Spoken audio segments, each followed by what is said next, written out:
Kung ayaw nyo ng komunista, ng NPA, ng rebelde, sa bansang Pilipinas, our best bet ay si BP Sara as of now. Correct.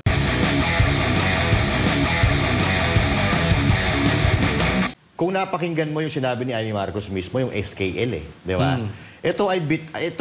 Ang impeachment na ito ay hindi ito para sa kapakanan ng taong bayan. Ang impeachment na ito is to eliminate BP Sara Duterte sa 2028 election. Yung unang sinabi, pinunto ni Amy Marcos. At alam naman natin yon. Mula pagpasok pa lang nila sa KOJC, pagbabalahura nila kay BP Sara Duterte, pambabalahura nila at pagdukot kay President Duterte, alam na natin na ito ay politikal. Huwag silang magkukunyari na hindi ito politika dahil amoy na amoy ng bawat Pilipinong nag-iisip na ito ay politikal.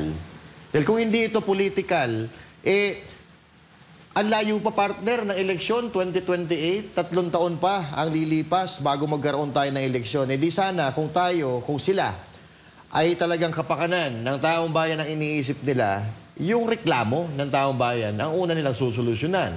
Yung trabaho, kawalan ng trabaho, yung kriminalidad, yung korupsyon, at yung kagutuman, yun ang uunahin nila. Pero dahil nga, naghahanda na sila sa 2028 election, eto na.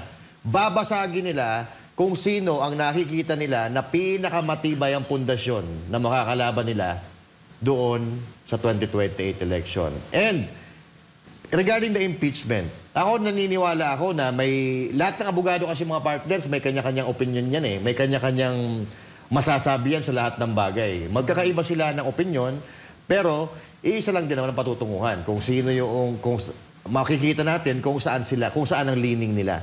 May nagsasabi kasi na gusto nila matuloy ang impeachment para ma-clear yung pangalan ni BP Sara Duterte.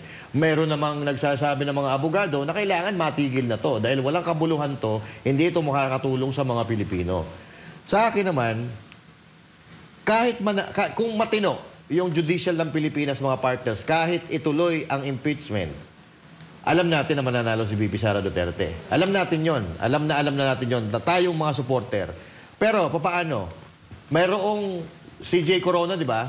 Si J. Corona, na nahatulan siya na guilty, na impeach, namatay na lang. Pero kalaunan, napatunayan na wala naman pala siyang kasalanan. Papaano kung gano'n ang mangyari kay BP Sara Duterte? Ma-impeach siya ngayon, then siyempre magtatagal yan. Hanggang 2028 EPT nila, hindi makakatakbo si BP Sara Duterte. And only to find out after 2028 election na wala man pala siyang kasalanan. Yun ang problema natin. Kaya hanggat maaari, para sa akin, mga partners, hindi na matuloy. Kasi wala namang kakwenta-kwenta yung impeachment na yan Ako naman, yung sa tanong ko na pangalan ng bansa, dahil sa napapanahon, Crocodile Country. Madami pwede, mga buhaya kasi. At sila nga ang nag-uumpisa niyang impeachment na yan. Di ba? Kitang-kita naman natin. At totoo yun, Coach, yung sinasabi mo na ang makikinabang talaga dito, yung mga dilaw. Kasi unang-una na dyan, ang gigil na gigil dyan, si Risa Ontiveros. Tapos ito pang yung nag-number 2. De Lima. Tapos yung nag-number 2 pa nung eleksyon. Yung iwi? Hindi, yung si sa senatorial election. Number 2? Nag-number 2, bumaboses na. Si Bam. Number 3 yun? Number 3, okay, sorry. Number 3, bumaboses na. Oy, bumaboses ka, huwag kang bumoses dahil nanalo ka lang sa pandaraya. Questionable yung pagkapanalo mo, loko. Huwag kang bumoses, wala kang karapatang bumoses. Si Kiko, bumaboses din. Bumaboses din ba yan? Wow, dagat. Huwag kang bumoses. Ayan, kitang-kita natin dito, yung mga nagrarally na yan. Unang-una nawala na yan nung panahon ni Pangulong Duterte. Wala na yung mga yan. Talagang hindi mo na makikita yan sa kalsada yung mga itsura ng mga yan. Tapos bumabalik na naman sila ngayon. Bakit? Ang gawain talaga niyan, tama ka, Coach, pangadilaw talaga. Kasi unang-una, na sila na-shoot na sila sa Inidoro Tapos, Duterte ang pumasok, tapos Marcos. Ngayon, kailangan naman nilang bumawi kasi matagal na silang natatabunan. Kaya nga pinapasok yung dalawa na yan si Kiko tsaka si Bam. Tsaka kumikitang kabuhayan yan. May drama yan May drama yan. May skit yan. Sino ba naman pupunta dyan na... yan. May pondo yan. Sino pupunta dyan na ang init-init magsisigaw ka dyan na kahit na... Alam ko, di ba yung kagaya nga nung sa kung hindi ako nagkakamali, yung kay Franz Castro, yung sinabi niya na may mga taong bayan na pumupunta sa sa gustong impeachment ni BP Sara. Gamit na gamit yung taong bayan. No? Tapos nahuli yung mga yung tinatanong ni tinatanong ng isang reporter, "Sir, bakit kayo nandito?" "Ay, di namin alam, sinama lang kami ni ni konsehal, ni kapitan eh." O doon pa lang, makikita mo na talagang bayad tong mga to. Yes. Tapos sinasabi pa nung isa doon, yung nanay, bakit po kayo nandito? Alam niyo po ba na para to kay yung sigaw ng yung rally na to para sa impeachment ni BP Sara? Sabi niya, "Ay, hindi po namin alam, sinama lang po kami."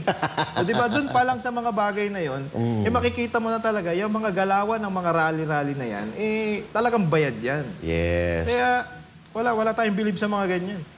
Tsaka ito nga, may tanong ako mga partner, may tanong ako kay Risa Ontiveros kung sinong taong bayan ba talaga ang sinasabi niya sa tuwing nagsasalita siya. Yung taong bayan gamit na gamit eh.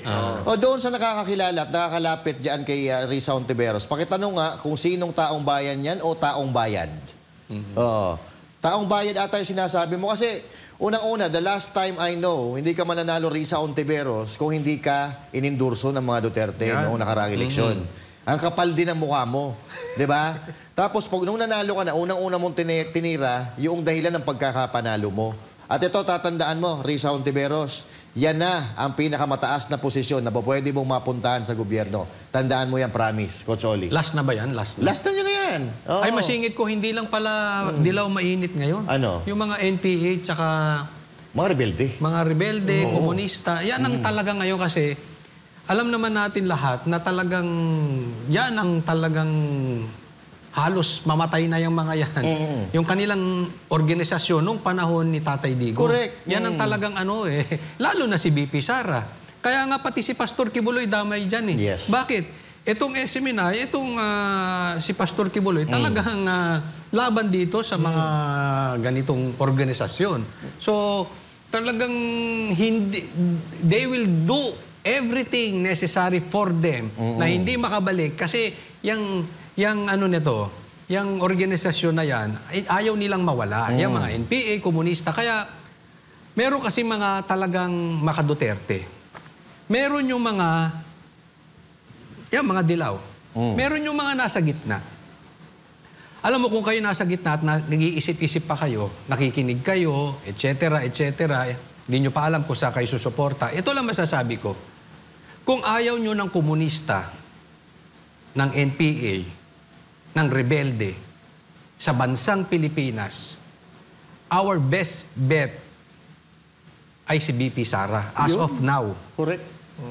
Kahit ayaw mo si BP Sara, siya ang talagang makakatulong sa atin as of now.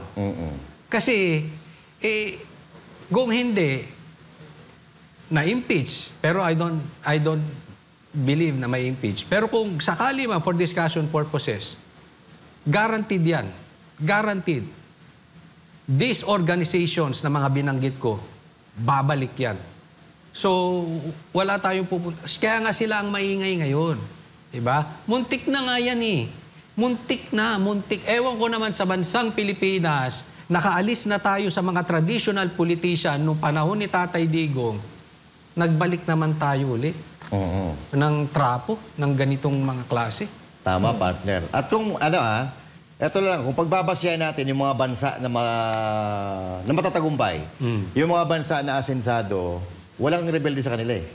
Walang rebelde dahil isa ang mga rebelde sa nagiging dahilan sa paghihirap ng isang bansa. Correct. Pag may rebelde, malabo na umasenso ang isang bansa. Dahil may hirapan eh. May kumukontra. Kumbaga, may crab mentality na nangyayari. At mangangamatay ang mga pulis dyan. Correct. Na imbis na paangat na tayo, siyempre, may mga komunistang grupo na humihila sa atin pababa, may hirapan tayo humangat. Ngayon, marahil mga partner, pinagdiriwang natin yung Independence Day. Pero ang sabi nga natin, hanggat walang pagkakaisa, hanggat nagahari yung paggigipit, hanggat nagahari yung korupsyon, droga, mga kriminalidad, na ngayon, marahil celebrate tayo ng kalayaan, pero kung nagahari yung mga ganyan, yung panggigipit, droga, kriminalidad, at kawalang kalayaan, ang pinagdiriwang natin na kalayaan ngayon ay huwad. Dahil ang tunay na sukatan ng kalayaan ay yung katahimikan, kasiyahan, at ligtas na pamayanan para sa sambayan ng Pilipino. Kaya't patuloy po natin na ipaglaban ng ating karapatan at ipaglaban ng katotohanan dahil doon sa pagkakataon na yon, doon natin makakamit ang tunay na kalayaan. At siyempre, yung tunay na pagkakaisa, hindi yung huwad na pagkakaisa na ginagamit lang sa politika.